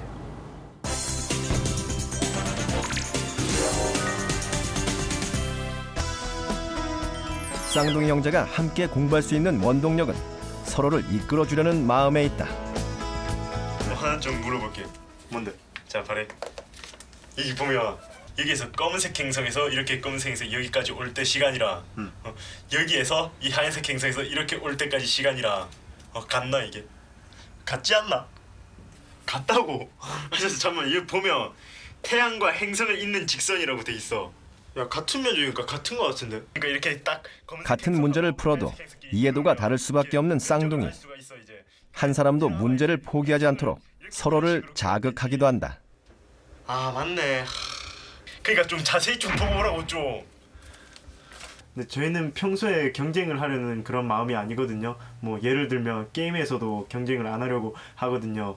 뭐 하지만 뭐 공부 관련해서는 뭐 서로 뭐 이기자는 뭐 그런 경쟁은 아니더라도 서로 같이 하니까 함께 열심히 하자는 그런 마음은 있죠. 그렇다 보니까 서로 도움을 많이 주면서 더 서로 이끌어가면서 서로 의지가 되면서 그렇게 할 수 있으니까 많이 도움이 되는 것 같아요. 쌍둥이 공부법을 정리해보자. 먼저 공부하는 시간과 내용을 공유한다. 공유한 내용은 질문을 통해 복습하며 확인한다. 그리고 서로를 선의의 경쟁자로 여기며 이끌어주려는 마음을 갖는다. 이런 쌍둥이 공부법이 보통의 학생들에게도 효과가 있을까?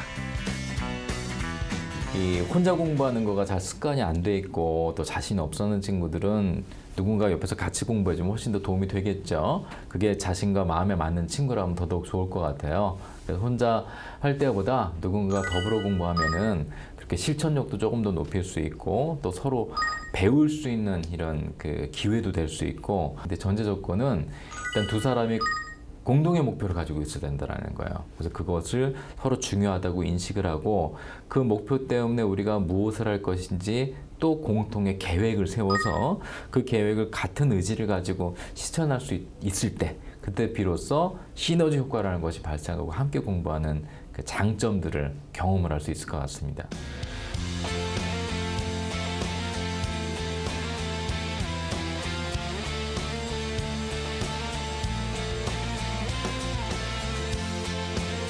여러 회를 함께 걸어왔다. 지창군과 민창군은 이제 각자의 꿈을 따라 다른 길로 가려 한다.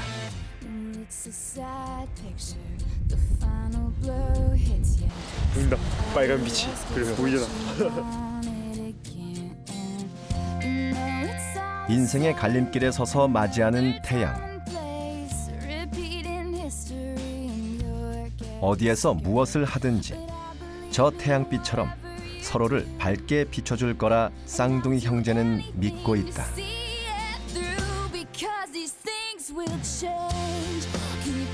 저희는 어려서부터 지금까지 쭉 같이 자라왔는데 대학에 가서는 과는 다르지만 거기에 가서도 서로에게 발전이 되고 도움이 될 수 있도록 노력하고 싶어요.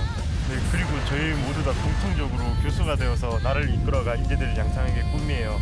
그래서 대학에 가서도 서로 다 둘 다 같이 열심히 해서 그 꿈을 이루고 싶어요. 자, 어디 가서든지 열심히 하자. 그래, 열심히 하자. 하나, 둘, 셋, 화이팅! Because the drugs never work, they gonna give you a smirk. Cause they got method. 운동장에서는 화학생물공학과 소속 축구 동아리의 연습이 한창이다. 올해 1학년으로 입학한 성민재. 민재가 서울대생이 되기까지 참으로 많은 일들이 있었다. 어릴 적 부모님과 헤어져 할머니, 할아버지 곁에서 자라왔다. 건강 이상으로 도저히 공부를 할 수 없던 순간도 있었고, 가정 형편으로 인해 좀 더 배우고 싶은 욕심을 버려야 했던 때도 있었다. 모든 고비를 이겨내고 오늘 이 자리에 서기까지 민재에게 공부는 무엇이었을까?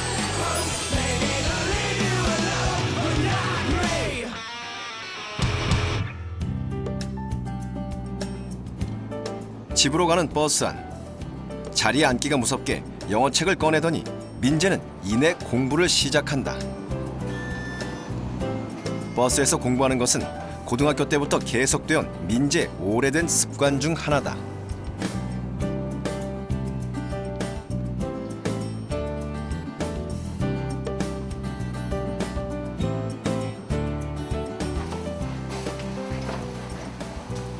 현관을 들어서자 할머니가 반갑게 맞아주신다. 지병으로 방 안에 누워 계시는 할아버지께 인사드리는 것도 잊지 않는다. 조금은 좁은 듯한 민재의 방. 책장에는 민재가 공부했던 수험서들이 빼곡하다. 대학 1학년, 민재는 아직 버리질 못했다. 저녁상을 준비하는 할머니의 손길이 분주하다.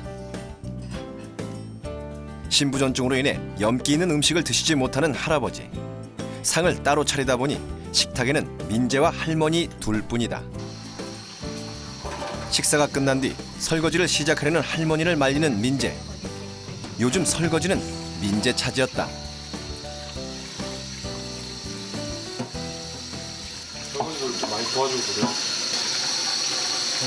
제가 중학교 때는 좀 도와드렸는데 고등학교 때는 시간이 없다 보니까 못 도와드리고 지금 다시 도와드리겠죠. 고등학교 때는 공부한다고 집안일을 돕지 못했다. 부모님이 계셨다면 공부만 열심히 해라 그랬을지도 모르지만 민재는 할머니, 할아버지뿐이었다. 민재 혼자서 이겨내야 했던 일이 많았다. 싼 거 놓잖아요 그냥. 활짝 웃고 얘는 활짝 웃고 얘도 그렇게 싼 거거든요. 민재의 아버지는 민재가 4살 때 갑작스런 교통사고로 돌아가셨다. 민재가 11살이 되던 해 어머니마저 민재를 두고 떠났고 그때부터 민재는 할머니, 할아버지 곁에서 자랐다.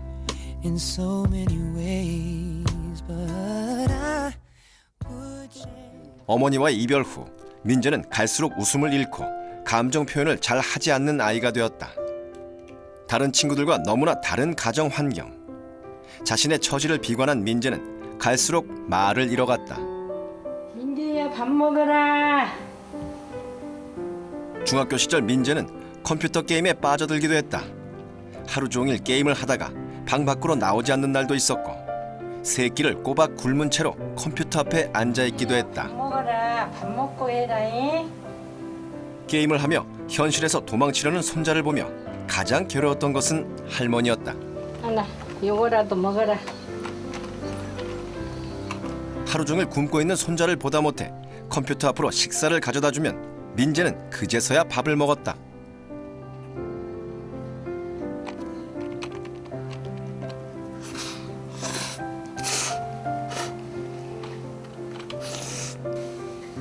갈수록 심각하게 게임에 빠져드는 민재. 이제 위험 수위를 넘었다 싶을 무렵 할아버지가 나섰다. 더 이상은 놔둘 수가 없었다. 컴퓨터에 완전히 그냥 오락에 몰입해가지고 주야도 없고 뭐 끼니도 없고 어떻게 할 길이 없어서 한번 내한테 어떤 그 거칠 감각 희망을 좀 꿈을 줘보고 그 어떤 계기를 만들어줘야 해서 안 간다니까요.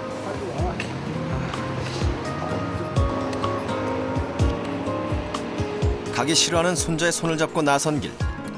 할아버지가 민재와 함께 찾은 곳은 서울대학교였다.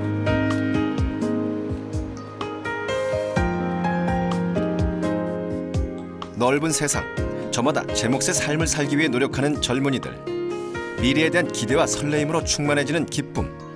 할아버지는 도전하는 마음을 가르쳐주고 싶었다. 이제 부탁한다. 너도 알다시피 어린 마음이지만 할아버지는 공부해라, 게임하지 말아라라는 말을 하지 않았다. 비록 민재가 처해 있는 현실은 불행하지만 노력하는 것에 따라 미래는 달라질 수 있다. 그러기 위해서는 자신의 목표를 분명히 하고 미래를 위해 살아라. 그것이 할아버지가 민재에게 해주고 싶은 이야기였다. 정말 힘들다. 그러지만 너가 희망을 포기 않고 끝까지 도전을 해주기 위해서 내가 오늘 이 서울대학교 알지도 못한 길을 물어물어 찾아서 그러니까 너한테 희망을 내주는 거니까. 할아버지의 진심 어린 충고는 민재의 마음을 움직였다. 서울대 방문은 민재의 삶의 방향을 바꾸는 크나큰 전환점이 되었다. 서울대 오기 전까지는 저 스스로 굉장히 불행하게 생각했거든요. 왜냐면 아버지도 안 계시고 어머니도 안 계시고 할머니 할아버지 밑에서 자란다는 그런 환경이 그리 흔한 건 아니잖아요. 그래서 왜 저한테만 이런 일이 일어날까 불행하게 생각도 했었는데 제가 한번 불행을 극복하기 위해서 뭘 해야 될까 한번 생각해 봤더니 그 해답이 공부였던 것 같아요. 보다 나은 내일을 만들기 위해 지금 할 수 있는 일. 민재가 선택한 것은 공부였다. 집에 돌아온 민재는 실천에 들어갔다. 그리고 다시는 게임에 손대지 않기 위해 집에 있던 컴퓨터를 버렸다.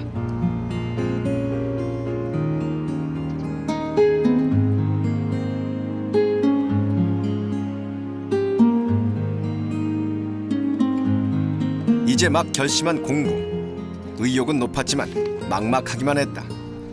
공부 방법과 요령, 시험 준비하는 법, 어떤 것을 어떻게 어디서부터 시작해야 할지 아는 것이 없었다. 처음에 공부할 때는 어떻게 해야 될지 몰라서 너무 막막했어요. 과외 같은 거는 가정 형편이 어려워서 꿈도 못 꿔봤고 그래서 교과서만 가지고 교과서를 중심으로 했었는데요. 경쟁심 때문인지 남들한테 좀 더 인정받고 싶어서 교과서를 토시 하나 빼뜨리지 않고 외웠어요. 민재가 선택한 공부 방법은 교과서를 완벽하게 외워 자신의 실력으로 만드는 것이었다. 우선 시험 범위 안에 소단원을 확인하고 단원별로 외운다. 한꺼번에 많은 분량을 외우면 능률이 떨어지기 때문이다. 반복해서 읽을 때는 핵심 단어와 주제어를 먼저 확인한다. 그 뒤 내용과 문장 순서를 파악하며 읽어나간다. 문장을 외우고 소단원, 대단원 순으로 외우다 보면 교과서 전체가 통째로 암기된다. 국회는 1952년 1월에 정부가 제출한 직선제 개헌안을 압도적인 표 차이로 부결하였다. 민주국민당과 무소속 국회의원들은 내각제 개헌운동을 추진하고 그해 4월에 내각제 개헌안을 국회에 제출하였다. 그러자 이승만 대통령의 측근들은 관제민의를 조장하여 백골당과 따빨대 등의 이름으로 야당 의원들을 비난하는 벽보를 곳곳에 붙이며 공포 분위기를 조성하였다. 이어서 정부는 부산 일대에 비상계엄령을 선포하고 내각제를 찬성하는 의원들을 헌병대로 연행하였다. 외운 내용이 모두 다 똑같이 중요할 수는 없다. 암기를 마친 뒤에는 참고서를 이용해 내용의 중요도를 다시 한번 파악한다. 이렇게 공부하다 보면 문제마다 직접 해설을 달 수 있을 정도로 상세한 이론을 알 수 있다. 저는 자신감이라고 생각해요. 예를 들어서 참고서에 있는 문제 같은 거를 풀 때 있잖아요. 그 보기에 대한 내용들을 잘 옆에 적어보면서 굉장히 성취감을 느낄 수가 있거든요. 그래서 그 문제를 단순히 맞고 틀리고를 가리고 넘어가는 게 아니라 그 문제 해설을 자기가 달면서 그 문제를 완벽하게 자기 걸로 만들 수 있는 효과도 있죠. 자, 영인연이 아니니까 그 다음에 뭐란 얘기야? 행렬 A 곱하기 B라는 행렬 한번 구해. X 마이너스 B는 얼마? 0. 나오지. 민재의 또 다른 공부법은 수업 시간에 공부한 범위를 바로 그날 2번 복습하는 것이다. X 곱하기 X. 첫 번째 복습은 야간 자율학습 시간. 선생님 말씀을 되새기며 외워야 할 것은 꼼꼼하게 외운다. 두 번째 복습은 자율학습을 마친 뒤 집에서 한다. 같은 내용을 다시 한번 복습하는데 이때는 해당 범위에서 출제된 문제를 풀어보면서 심화된 내용까지 깊게 공부한다. 단지 책을 읽고 외우는 것만이 아니라 해당 범위의 문제까지 풀다 보면 내용을 오랫동안 기억할 수밖에 없고 이렇게 공부한 내용은 자연스레 민재 실력이 되었다. 복습 같은 경우는 그 수업 자체를 완전히 제 것으로 만들어가는 과정이라고 생각했기 때문에 중요시했어요. 또 복습을 하면서 심화된 내용이 들어간 문제 같은 것도 같이 풀어볼 때 그 내용을 완전히 제가 가지고 있다 그런 느낌도 받아서 뿌듯함도 느낄 수 있었고 또 자신감도 얻을 수 있어서 좋았어요. 적극적으로 복습을 활용한 결과 민재는 거의 모든 과목에서 1등급을 받을 수 있었다.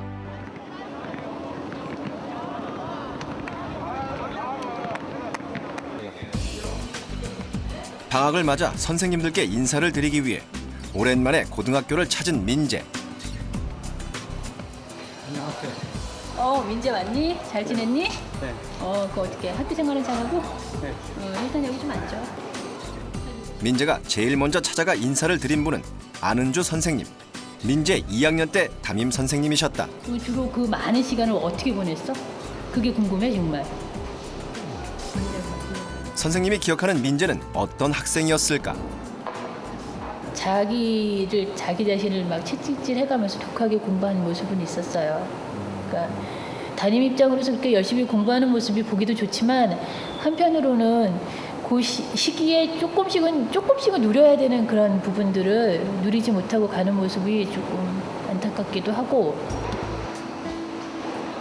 민재의 남다른 가정 환경을 알고 계셨던 선생님. 선생님은 공부 외에 민재의 친구 관계, 생활 태도까지 세심하게 신경 써주셨다. 고등학교 2학년에 올라가면서 민재에게는 나쁜 버릇이 하나 생겼다.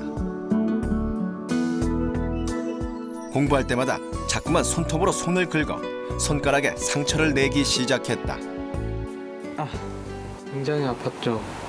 손가락을 뜯는 게 심할 때는 손가락 10개가 전부 다 상처가 나 있어가지고 친구들은 제 손을 보면서 사람의 손이 아니라고 할 정도로 그렇게 상처가 심했었어요. 민재에게 이런 버릇이 생긴 것은 할아버지가 뇌졸중으로 쓰러지고 난 직후부터였다. 그렇게 쓰러져 버리시니까 정말 암담하더라고요. 그래서 방 안에서 혼자 울기도 해봤고 어떻게 해야 되나 생각도 해봤는데 아무래도 그렇게 할아버지가 쓰러지신 걸로 인해서 제가 공부에 영향을 받는다면 할아버지께서도 그런 건 원치 않는다고 생각했어요. 그래서 공부에 집중하려고 좀 더 집중하려고 애를 써봤는데 잘 안 되더라고요. 편찮으신 할아버지에 대한 고민. 그러면서도 공부를 놓아서는 안 된다는 압박감. 스트레스로 인해 생긴 습관은 좀처럼 없어지지 않았다. 이때 민재에게 힘이 되어준 것은 선생님의 따뜻한 관심과 애정이었다. 선생님은 민재의 고민을 들어주기도 하고 때로는 여유를 가지고 공부할 것을 권해주기도 하셨다. 제가 아마 민재한테 집에 잘 들어갔냐? 이런 식으로 처음에 아마 문자를 보냈던 것 같아요. 그러니까 뭐 잘 왔다 이런 게 하고 얼마큼 지나고 나니까 본인이 먼저 저한테 문자를 보내기 시작하더라고요. 선생님께 고민을 털어놓기 시작하면서 민재는 공부에 대한 부담감을 덜 수 있었다. 할아버지의 건강을 비롯한 가정에 대한 걱정도 예전보다는 많이 줄어들었다. 마음의 여유를 갖게 되자 손가락을 뜯는 버릇은 조금씩 사라져갔다. 고2. 그 당시 민재가 가장 어렵게 생각했던 과목은 영어였다. 하지만 좀처럼 점수가 오르지 않는다고 영어를 포기할 수는 없었다. 민재는 우선 공부하는 양을 늘리기로 마음먹었다. 매일 한 회 이상의 모의고사 문제를 풀었다. 그날 푼 지문 속에 등장하는 주요 표현과 단어 수거는 전부 외워나갔다. 영어 지문을 외울 때는 제가 생각해도 제가 정말 독했던 것 같아요. 한 문제 한 문제 외워갈 때마다 그 문제에 나와 있는 중요한 단어나 수거나 문법 사항 같은 거를 다시는 안 보겠다는 생각으로 컴퓨터용 사인펜으로 그냥 지워버렸어요. 그렇게 지우면서 외웠더니 좀 긴장감이 생겨서 좀 더 잘 외울 수 있었어요. 지문은 새까맣게 지워져 버렸지만 지워진 지문만큼의 민재의 영어 실력이 쌓여갔다. 매일같이 엄청난 양의 단어와 수고를 외우다 보니 새벽까지 공부하는 일이 잦아졌다. 하지만 아무리 늦은 시간이라도 할머니는 민재가 공부를 마칠 때까지 항상 깨어 계셨다. 이렇게 졸지 말고 누워서 몇 분이라도 자거라. 응? 민재야. 시험 기간이 되면 민재와 함께 밤을 새우는 일도 허다했다. 공부하는 틈틈이 쪽잠을 자는 민재를 시간 맞춰 깨워주기도 하셨다. 몇 분이라도 누워서 자. 그러면 내가 이따 깨워줄게. 저 어린 것이 저렇게 하려고 제기를 하는데 늙은 할매가 어찌 감히 그냥 나만 자고 있겠어요. 내가 잠이라도 안 자고 저 공부하는데 도움이 되게 그저 깨워두라는 시간에 깨워주고 내 몸이 다 부서지더라도 그들 잘 되는 것만 나는 바라고 오늘날까지 뒷바라지를 했어요. 밤잠도 안 자가며 곁을 지켜주시는 할머니. 그런 할머니를 보며 민재는 흐트러지려는 마음을 다잡곤 했다. 할머니도 몸이 많이 편찮으신데 저 때문에 잠도 못 주무시는 걸 보면은 정말 고맙다는 생각을 했어요. 그래도 그 당시에는 제가 공부를 해서 나중에 갚아드려야겠다 그런 생각을 했죠. 대입을 몇 달 남기지 않은 고3 여름. 민재의 건강에 이상이 생겼다. 귀에서 이상한 울림이 들리기 시작했다. 스트레스성 이명 증상이었다. 작은 소리에도 너무나 민감해진 상황. 동생과 계속 한 방에서 공부하는 것은 무리였다. 그렇다고 독서실을 다닐 만한 형편도 아니었다. 이제 고3 되고 하는데 공부를 시켜야 하는데 그 속에서 둘이 도저히 견딜 길이 없더라고요.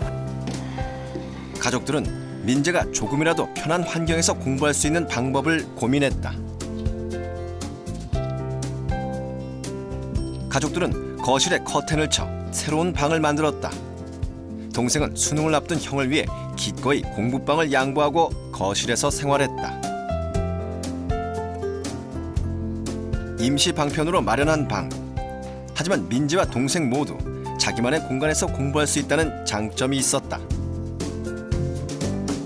남은 수험 기간, 난생 처음 자신의 방을 갖게 된 민재는 더욱더 공부에 몰입해 나갔다. 걔가 표현은 잘 안 해도 저 혼자 조용히 있으니까 좀 집중도 되고 이 모의고사나 뭐 볼 때 성적이 확확 올라가더라고요. 모의고사 전 과목 1등급. 이것은 가족들의 눈물과 민재의 땀으로 일군 성적표다.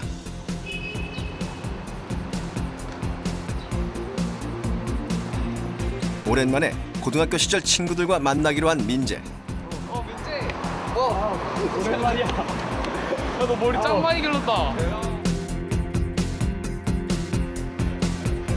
오랜만에 만나다 보니 서로에게 할 말이 너무나 많다. 갑자기 한 친구가 수학여행 때 사건을 얘기하기 시작한다. 옆방에서 어떤 애가 책을 들고 왔다는 거야. 책을 가방에 열어보니까 책이 4권 있었지 그때. 뭐뭐 쓰냐 그때? 국사. 또 뭐 있었냐? 국사. 수학, 국어. 그 과목명도 기억나 아직도 막 애들 다 이불 뒤져쓰고 놀고 있는데 혼자서 책 펴들고 막 이러고. 그래도 놀긴 놀더라. 고스톱 치면서 국사책 읽어. 고스톱 치면서 딱 자기 치고 국사책 읽고 자기 차례면 치고 국사책 읽고. 시기간이 얼마 안 남아서. 정말 열심히 공부했다. 그러나 민재는 혼자 이룬 게 아니란 걸 누구보다 잘 알고 있다. 서울대 입시 전형 중 마지막 시험인 구술 면접을 앞두고 민재는 큰 혼란에 빠져 있었다. 학원 한번 다니지 못했고 자신이 제대로 논술 준비를 하고 있는지 점검할 수가 없었다. 면접 학원에 갈 생각이 있었는데 그래서 집안 형편 같은 게 어렵다 보니까 말을 못 하고 있었죠.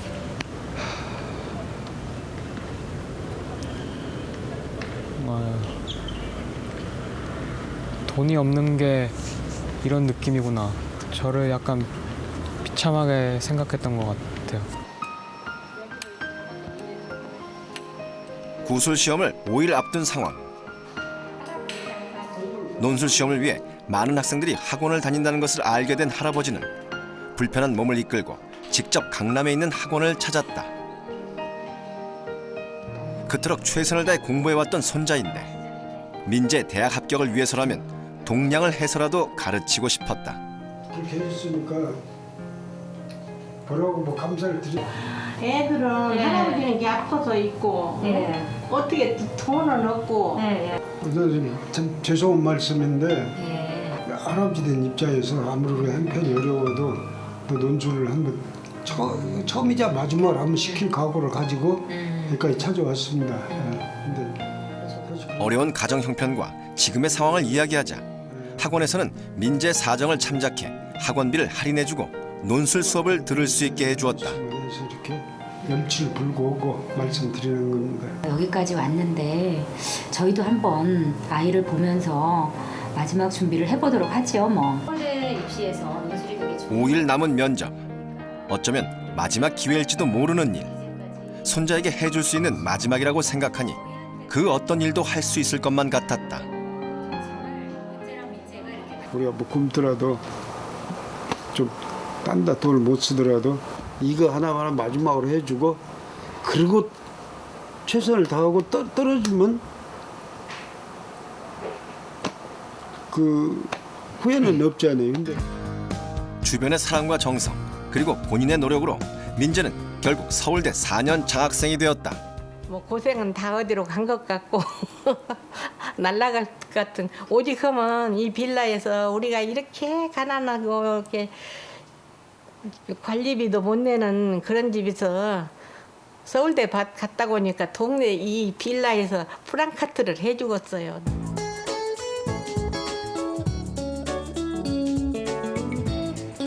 갑자기 민재가 의료기구를 파는 가게로 들어갔다. 지팡이도 파나요? 여기? 네, 지팡이 있는데요. 무릎에 생긴 물혹 때문에 언제나 걸음이 불편하셨던 할머니. 지팡이를 짚고 다니신다면 걸음이 조금은 더 편해지지 않을까 늘 고민이었다.